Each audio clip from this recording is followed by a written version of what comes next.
પંચમહાલની Goma નદી વરસાદી પાણીના આવકના કારણે બે કાંઠે વહી રહી છે. નદી પરના ચેકડેમ ઓવરફ્લો થયા છે. ચેકડેમ ઓવરફ્લો થતા અદ્ભુત નજારો જોવા મળ્યો. પાણીના પ્રવાહને કારણે ચેકડેમને નુકસાનની શક્યતાઓ છે. તો પંચમહાલની ગોમા નદી વરસાદી પાણીના કારણે બે કાંઠે વહી રહી છે. નદી પરના ચેકડેમ ઓવરફ્લો થયા છે.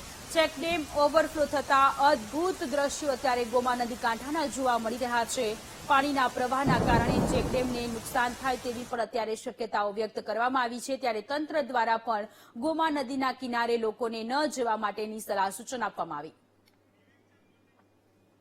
સંવાદદાતા વિવેક ફોનલાઈન પર જોડાયેલા છે. વિવેક, પંચમહાલની ગોમા નદી વરસાદી પાણીના આવકના કારણે બે કાંઠે વહી રહી છે. વધુ જાણકારી?